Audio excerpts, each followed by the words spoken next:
કાચિંડો વળી રસ્તામાં આવી ગયા। कौन है ये लोग? कहां से आते हैं ये? બોલો મોર મોર હાલ્યો જાય, આગળ આગળ હાલ્યો જાય। મને હું રસ્તો બતાવ્યો કે ચામુંડા માતાજીનું મંદિર છે અને એક આ બાજુ વાડી વિસ્તારમાં ખોડિયાર માતાજીનું મંદિર છે। ભાઈ સવારમાં સર્વે મિત્રોને ગુડ મોર્નિંગ ને જય દ્વારિકાધીશ। તો આપણે સવારમાં નવો બ્લોગ કરી નાખીએ ચાલુ। તો ચાલુ બ્લોગમાં છે ને કહેવામાં એવું છે કે બધી વરસાદની વાટ જોઈ અને રાહે બેઠા છીએ, વરસાદ હજી થતો નથી અને સવારમાં જો આ ચકલિયાના ખિલખિલાટને ચાલે છે, નાસ્તો પાણી આપવાનું ચાલુ છે। બીજા નંબરમાં પ્લસ આપણી માધુરી અને જાનુડી જે પણ કંઈ કહીએ તે આ ગાડી આપણે અહીં હાજર છે। અને પ્લસ જો રિક્ષા અહીંયા પડી, ફેરીમાં હે ને જવું હતું, મારે ગંગાની ફેરી કરવા જવું હતું, પણ હવે સવારમાં હે ને શું કહેવાય ઝાપટા આવવા માંડ્યા એટલે ગંગાની ફેરીનું હે ને કેન્સલ કરી નાખ્યું અને નાવા ધોવાનું ને એ બધું બાકી। એના સિવાય હજી છે ને તમને ઘર બાકી છે। ઘણા બધા મિત્રોની કોમેન્ટ આવે છે, ફોન આવે છે, ઘણા બધા મિત્રો એને ઘર પૂરેપૂરું જોયું નથી। તો ચાલો આજના વિડીયોમાં છે ને તમને જનરલી ઘર અને બધું અંડરગ્રાઉન્ડ બધું તમને બતાવી દઉં। તો ભાઈ અહીંયાથી આપણે છે ને મેન ગેટથી શરૂઆત કરીએ। આ છે સંડાસ બાથરૂમ, આ છે નાની ડેલી, પછી પ્લસ આ છે થોડોક મોટો ડેલો, 10 ફૂટનો અહીંયા આ ડેલાનો ગાળો છે। બહારની તરફ તો આ રીતના કંઈક નજારો છે વાડી વિસ્તારનો, મસ્ત મજાનો, જે હર કોઈના વાડી વિસ્તારની આજુબાજુમાં હોય। ચકલાને જાઓ ચારે બાજુ ખિલખિલાટ ચાલુ હોય અને પ્લસ અહીંયા આપણે છે ને એમના માટે નાસ્તો અને પાણી રાખીએ છીએ। એ સિવાયનું પણ અહીંયા ફરિયામાં રાખેલું હોય, રોટલી છે, પેલા ઓલા સમોસા ને મરચાં ને એવું છે, ભૂકો છે અને ચોખા છે, જેને જે વસ્તુ ફાવતી હોય એ ખાઈ લે। અને હવે તમને એને અંદરની ગ્રાઉન્ડ તમને બતાવું। બહારની તરફ તો તમે એને જોતા જાજો, જે પ્રમાણે શક્તિ પ્રમાણે ભક્તિ થઈ આપણે ભાઈ। આ રીતના એને કંઈક સેન્ટિંગની સીડી બનાવીને ઉતારી અને બીજા નંબરમાં રસોડુંમાં તો હે ને ભાઈ પછી લાદીનું ફિટિંગ કંઈ કર્યું નહોતું, લાદી ફિટિંગનું ને એવું બધું જાઓ સાદું છે બરાબર। અને આ કંઈક ઘોડા ને બધી કટલેરી બાયુને ઠાંબડાને હસવાઈ જાય એ રીતના અંડરગ્રાઉન્ડ બધું કર્યું છે।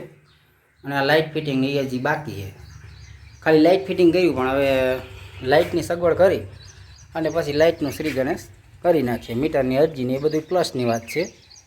અને આવી રીતના કંઈક ફર્યું રહેવાનું છે, આવડું મોટું ફર્યું છે, પોળાઈ નથી। જો અહીંયાથી આપણે પાણી ટાંકો પડ્યો ચંદાસની બાજુમાંથી આ રીતના આમ એટલે સુધીનો આપણો હક છે। માની લો કે આપણા બાપાનો હક એટલો સુધી હોય તો પછી એના દીકરાનો એટલા સુધી હક હોય। જે અહીંયા રિક્ષાનું ટાયર છે ને અહીંયાથી આ મકાન ને આ ફરતી બાજુ એટલું ફર્યું। અને હાલો હવે અંદરની તરફ તમને બતાવું। અંદરની તરફ છે આ નાનકડો રૂમ, આ બધો સેટ કરી નાખ્યો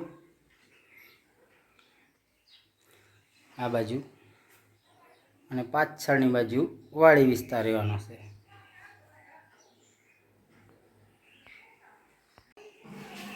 આ બાજુ છે ને ઓસરી છે, જારી તમને બતાવી દઉં। એકદમ હમણાં પવન બહુ આવે છે, વરસાદ વગરનો પવન નકામો, બારી દરવાજા ને ભટાભટી બોલતું હોય। તો આ રીતના હે ને ઓસરીનો ભાગ છે, જે આ રીતના નીચે છે અહીંયા પાણીનો ટાંકો। હજી વસ્તુ હજી ઘણી બધી સેટ નથી કરી યાર। અહીંયા છે સુગરીબેનનો માળો, જ્યાં માળો હોય ને આપણે નવા મકામ કરીએ પણ આમ સુકન્યાર કહેવાય। અને આ ઉપર કંઈક સીણા ઘરણ ને હથોડા ને એવા માટે છે ને એક નાનકડો આ દામચ્યો કે અમુક કે છે આર્ય છે એ રીતના ઉપર દઈ દીધું। અહીંયા એક આ રીતના હે ને સામેની બાજુ ઘડિયાળ આપી દીધી નિસારે જવા માટે, હે ને છોકરાઓને સમય જોવો હોય તો એક અહીંયા સામેની બાજુ રાખી। જો સમય કેટલો થયો છે, 12:30 ઉપર થઈ ગયો છે સમય। અને અહીંયા છે આપણા સુરાપુરા ભાઈ સ્વરાણાભાઈ. હવે આપણે આ બીજા રૂમની તરફ અંદર બતાવી દઉં. આ બીજો રૂમ છે, થોડોક મોટો છે. જે આ રીતના આમાં સેટઅપ રાખ્યું છે. અહીંયાથી ઓસરીનો ભાગ પણ તમને દેખાય. અરીસો અને કોલગેટ ને એવું વગેરે એ બાજુ રાખી લીધું. અને એક રિયા ને એક રવિના બંને આપણે નાની નાની ઢીંગલીઓ છે તેના કપડાં અહીંયા આપણે સેટ કરી દીધા. એ સિવાયની બધી આજુબાજુની જે કટલેરી વધતી ઘટતી હોય તે બધું સામાન અહીંયા આપી દીધો. આરતી કે પૂજા રૂમને છે ને આપણે રાખવાના છે ઓસરીની તરફ સરસ મજાનું. પણ અહીંયા આપણે અત્યારે હાલમાં છે ને માતાજીને ધૂપ દીપ કરવા થાય એટલા માટે પૂજા રૂમ અત્યારે છે ને હાલ ઘરમાં રાખ્યો છે. ચોમાસાની સિઝન છે એટલે આ બધા ધડકા ને એ બધું એમાં હાંચવાનું હતું, એમાં હાંચવાઈ ગયું. એક છે આ એલ્યુમિનિયમનો ડબ્બો. આમાં છે ને ઘડીકમાંથી ભેજ લાગે નહીં, આ સારો આવે ભાઈ. બહેનો કોઈ બાઈઓને કોઈને લેવો હોય આ રીતના રાખી લેજો મારી બહેનો. એમ કે આમાં છે ને ધડકા બગડે નહીં મારી બહેનો. અને આ છે ફ્રીજ યાર હે ને શું કે જંગ પકડવા માંડી જતો. લાઇટનું કનેક્શન વહેલાસર આવી જાય. અને એક એને ઉપર છે હજી કોઈને મનમાં રહેતું હોય શું છે તો ભાઈ આ છે સોલાર. અહીંયા વાડી વિસ્તારમાં ને જરૂર પડે. હવે એક વોટ્સઅપમાં ને એમાં ફેસબુકમાં ફોટા અમે મૂક્યા હતા. આ છે મિની સોલાર. આપણે પંપની બેટરી હોય ને એનાથી આપણે કામ આપી દઈએ. આ રીતના છે ને કંઈક આ બીજા મોટા રૂમનો સેટઅપ છે. અહીંયાથી તમને છે ને ઠંડી હવા મળે. જ્યાં ગમે એ બાજુ તમે એમ જો ખુલ્લું વાતાવરણ એકદમ. અને સારું. હવે છે ને થોડુંક તમે અગાસીની ઉપરનું એ પણ વ્યૂ તમને બતાવી જ દઉં. જો અહીંયા કેટલા જીવ છે. એક આ ને ઓકે કકિંડો એ અહીં આટા મારે. એક ગિલહરી છે જ્યાં આટા મારે. આ છે આપણે અગાસીનો હોલ. જ્યાં અહીં છે ને ગિલહરી બેન જ્યાં અહીંયા નાસ્તો કરતી અહીંયા આવી ગઈ. છુપા રોસ્તમ છે ભાઈ. આ થોડીક તોફાની છે. અને શું કરે ખબર, ઓલા ચકલા બિચારા ખાતા હોય ને એને થોડુંક હેરાન કરવા જાય. એ તો એને પરિવાર હોય ને. ઓલા કે અમે પહેલાં ખાઈ લઈએ અને કિસકોલા કે અમે પહેલાં ખાઈ લઈએ. જો ભાઈ જો એક અહીંયા દે કિસકોલી. જો જ્યાં કિસકોલી છે ને એને ઓલા ચકલાઓનો વિરોધ હોય.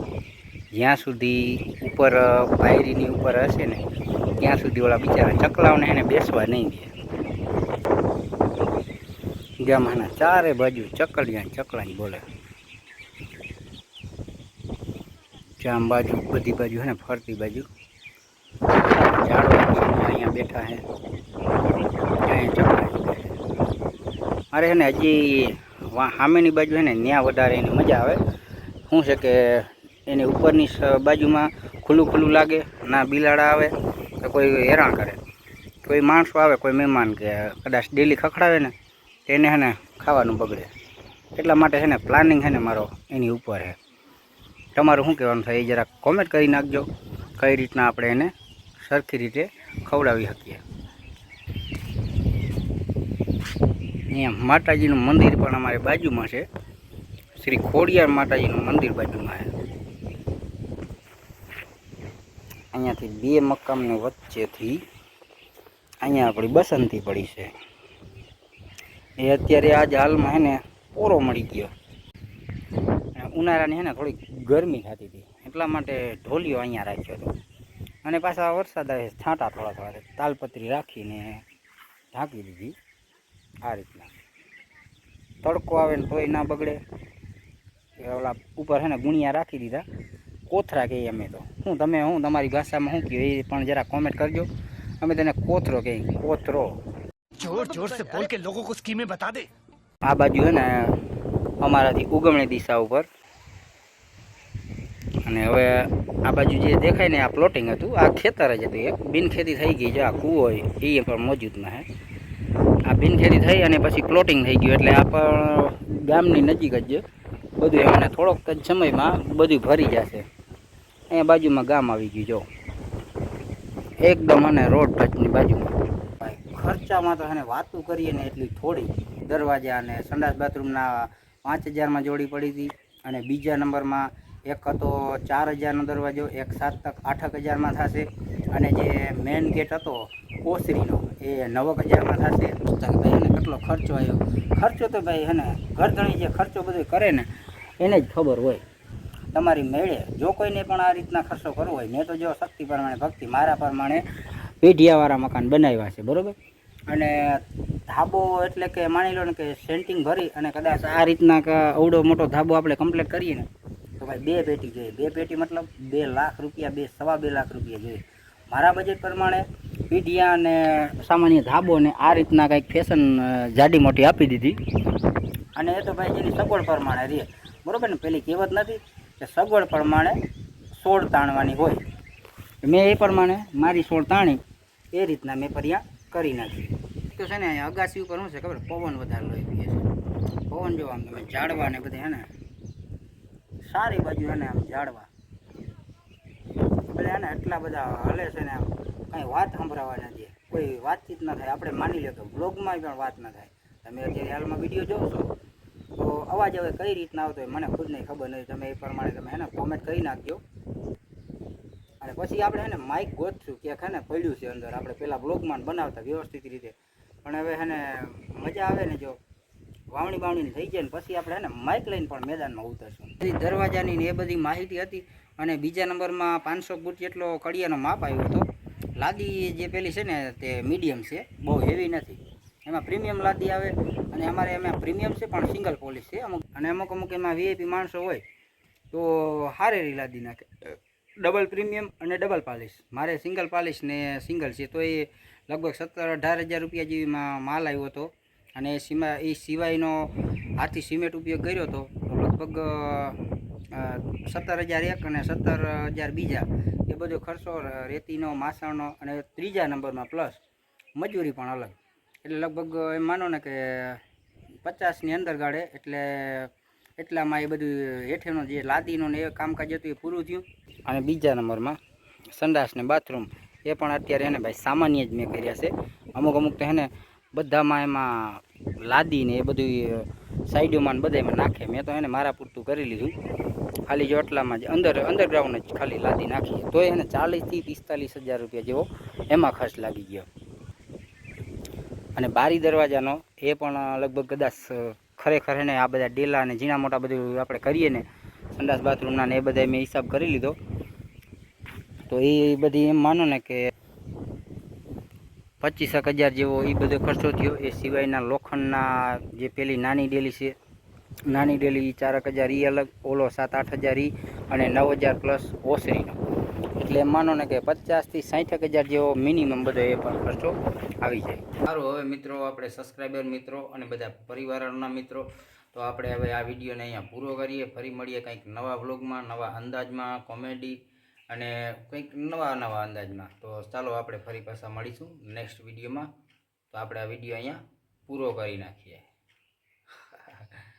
વ્લોગ તો બંધ કરવો જ પડે. अब आया ना लाइन पे।